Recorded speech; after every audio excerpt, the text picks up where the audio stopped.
شويه كاين بوليسي كيشوف فينا كيشوف شنو كنديرو.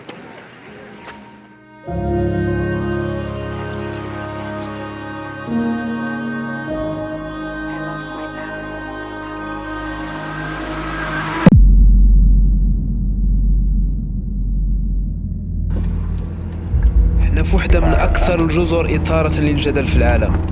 حنا في جزيره في وسط البحر الابيض المتوسط. حنا اليوم في سايبروس او قبرص باللغه العربيه.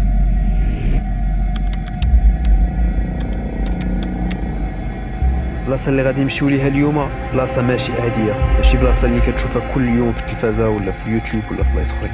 بحال غادي نتفرجوا في فيلم كيهضر على نهايه العالم وعن انقراض البشريه. نقدر نكون انا اول عربي دخل لهاد البلاصه هادي، اول واحد اللي كيصور لكم هادشي من هنايا. حنا في غوست تاون، حنا في واحد المدينه اللي كانت واحده من اكثر الوجهات السياحيه ديال العالم كامل، واليوم هي فقط منازل مهجوره، مدينه محطمه تماما، ما كايناش الحياه هنا كاع. وباش نوصل لديك البلاصه اللي بغيت نوريكم كان لازم عليا ندخل لواحد الدوله اللي ما كايناش في الواقع، واحد الدوله لا وجود لها في خرائط العالم. هذه الدولة هي جمهورية شمال قبرص التركية. كمل الفيديو باش تعرف اكثر على هذه الدولة او شبه الدولة. احنا دابا في فاروشا بحال قلتي هي ميامي ديال الميديتراني. شحال هذه كانت من اكبر، نقدر نقول اكبر وجهة سياحية في العالم. all celebrities، جميع الناس المشهورين كانوا كيجيو لهذه المدينة هذه باش يدوزوا فيها الصيف. When Varosha was a world-class vacation destination, celebrities like Elizabeth Taylor, Richard Burton, Raquel Welch, and Brigitte Bardot would spend thousands of dollars on luxury goods while staying at the resort. كانت واحد المدينة اللي الاقتصاد ديالها قوي بزاف ومشهورة عالميا، خصوصا ما بين سنة 1970 و 1974. فاروشا جات في الغرب ديال سايبروس، جات حدا واحد الحدود اللي غنعرفوا من بعد علاش كاينة.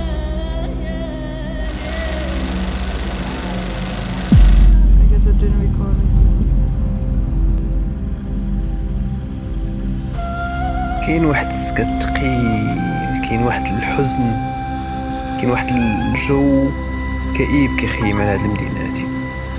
راه ما يمكنش، راه بحال الوقت وقف، بحال الزمن وقف فجأة.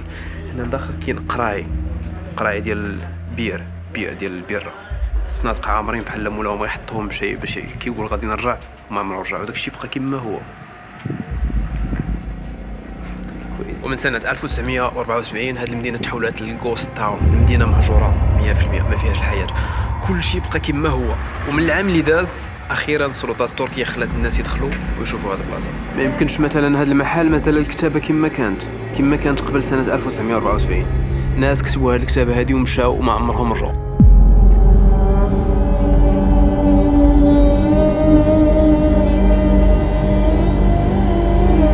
غالبا انتم كتسالوا شنو اللي يقدر يبدل الحياه زوينه وجميله في مدينه رائعه بحال هذه لهذا الخراب ولا هذا الحزن ولا هذا الانقاض دابا اللي ولاو. غريب امر هذه القصه هذه.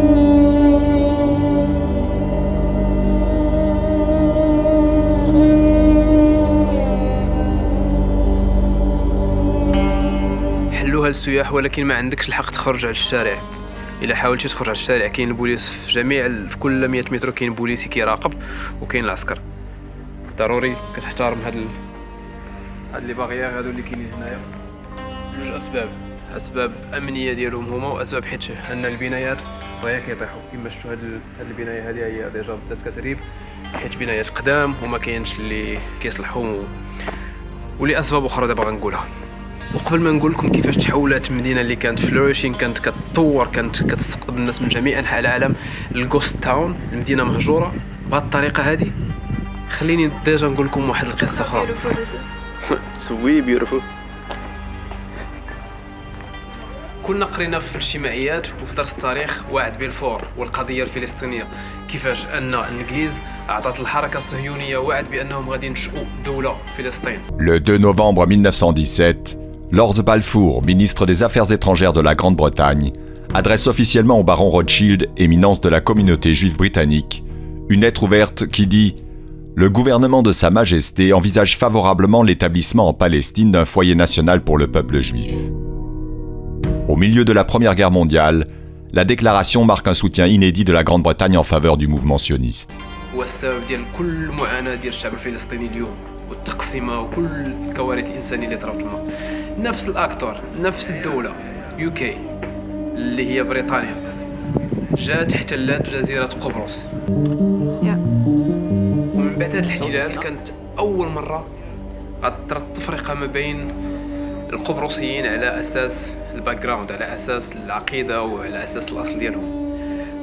بريطانيا بدات كتقيد الناس، ولكن ما كتقيدهمش بطريقه عاديه. كتقول له انت تركي مسلم، انت غريك مسيحي. الناس بداو كيحسوا بديك الايدنتيتي، بدات ديك التفرقه كتبان عليهم. بديت كنحس بالله انا وجاري ماشي نفس الحاجه، انا مختلف عليه حيت انا مسلم وهو مسيحي. هنا بدات الكراهيه كتطلع وبدات ديك التفرقه كتبان. هذه كانت اول مره. من بعد هذا الشيء القبرصيين عياو من الاحتلال ديال بريطانيا، وكانت بزاف المقاومات، وكانت المقاومات كتقوى واخيرا تمكنوا انهم يجريوا على UK ولا على بريطانيا من الجزيره.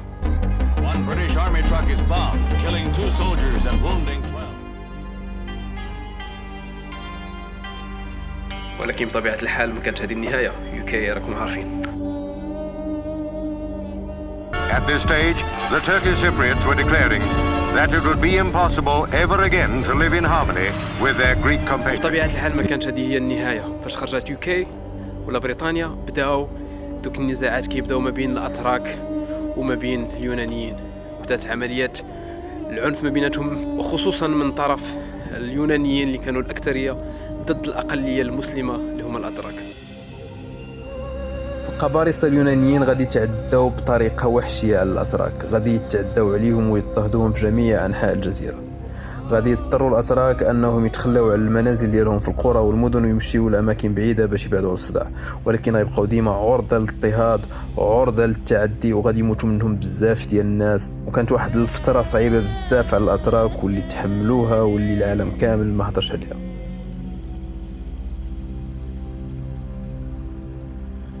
وهنا غادي ترجع UK، غترجع بريطانيا بطريقه ذكيه وبطريقه خبيثه كما كنعرفوها على مر التاريخ، وغادي دير واحد الحاجه اللي هي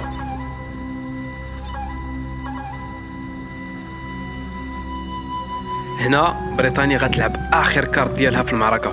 شنو غادي دير؟ غادي تقترح على الناس ديال قبرص هنايا انهم يعيشوا مجددا بجوج في تناغم فاش غادي تخرج هي، ولكن بشروط ديالها. 1955 saw Sir John Harding as governor and commander-in-chief attempting to reconcile Greek and Turkish viewpoints. غادي تقول بلا الرئيس ديما خاصو يكون غريك يعني يوناني، والفيس بريزيدنت اللي هو النائب الرئيس خاصو يكون تركي، وبزاف ديال القوانين الاخرى. وباش بقات هي مسيطره خلات قوانين وعندها واحد الصلاحيات في الجزيره. المهم داكشي اتفقوا عليه كامل في لندن، سنات ديك الاتفاقيه، وكتم لاول مره الاعلان على جمهوريه قبرص. Midnight in Nicosia, and Sir Hugh Foot entering Parliament is followed by Archbishop Makarios, who is to take over as first President of Cyprus. So representatives of the 2 Cypriot communities and of Greece, Turkey and Britain begin the signing ceremony. There are many documents to be signed. دا شويه ديال الوقت بطبيعه الحال ما غاديش يرضاو الناس بهذوك الشروط ديال UK لواحد الوقت طويل، وبدات الاضطهادات عاوتاني، وبدا الهجوم على الاقليه التركيه في الجزيره. وغادي واحد الوقيته فين غادي تبغي اليونان تسيطر على الجزيره فاش شافت بالله ان داك المعاهده مابقاتش خدامه، وبالله ان نايض الصداع، وبالله القوه ولات كتجي اليونانيين كثر. غادي تنوض اليونان وغادي تبغي تسيطر على الجزيره. 1974 اليونان غدير ان كوديتا في الجزيره وغتحاول انها تسيطر عليها، ولكن توركا ما عجبهمش الحال. غادي تنوض تركيا، وهذا الحدث التاريخي، هذا الحدث تاريخي ديال بصح. في سنه 1974 غادي دير انفيجن، هجوم شامل على الجزيره، خصوصا على شمال الجزيره. غادي تبدا تبومبي وتضرب الطياير والقنابل، غتفرقع مزيان هذه الجزيره باش اخيرا تحمي الاقليه التركيه الموجوده في قبرص. وغادي يهزوا حوايجهم الجريك بيبل اليونانيين وغادي يمشيو للجنوب. We didn't take anything with us. We prefer to be dead than to live under the Turkish authority.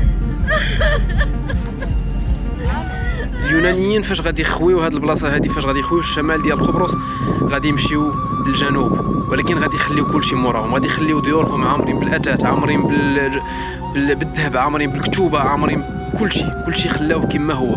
مشاو كيقولوا غادي نرجعوا مور 3 ايام ولا 4 ايام ولا سيمانه ولا شهر، ولكن ما عمرهم رجعوا لهنايا.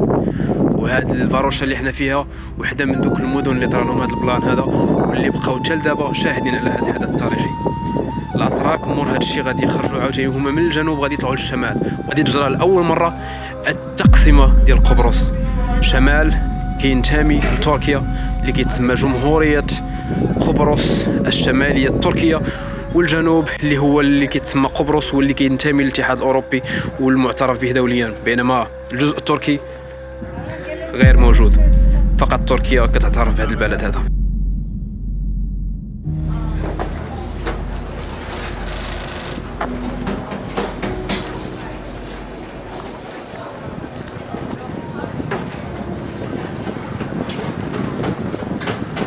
عائلات كانوا عايشين هنا، دراري صغار كانوا كيلعبوا في هاد الجرده هادي، مراه كانت كتوقف تما، ما عرفتش راه ما يمكنش تخيل هاد الشيء اللي طرا هنا، ما يمكنش. راه مازال خزانه اللي صغيره فيها مازال كتب محطوطين، مازال خيط ديال النشار، مازال داكشي كما كان، الوقت بحال الله وقف، ولكن الناس ما بقاوش. راه هكا كتخيل الارض فاش غادي ينقرض الانسان.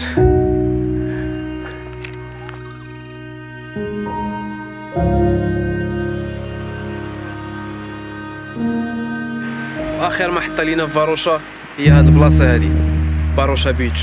هاد الشاطئ هذا هو اللي كانوا كيجيو السيليبريتيز من جميع انحاء العالم، نجوم هوليود كانوا كيجيو كل صيف تقريبا لهنايا، وكانوا كيتمتعوا بهاد لي زوتيل وهاد لي ريزورت اللي كاينين هنايا. دابا كما كتشوفوا معايا القضيه ميته، كلشي مهجور، كلشي رايب، لي زوتيل كاملين اللي كانوا كيسواو ملايير الدولارات في ديك الوقيته خاويين ومهجورين. وهذا هو اقصى حد نقدر نوصل له هنايا، حيت ما يمكنش نزيد نكمل. اتس نوت الاود، ما يمكنش، ممنوع، وما باغيش نطيح مشاكل مع البوليس ولي زوتوريتي ديال هاد البلاصه هذه، حيت كاين تجارب ديال الناس بزاف اللي طاحوا في مشاكل هنايا وصعيب تخرج منهم.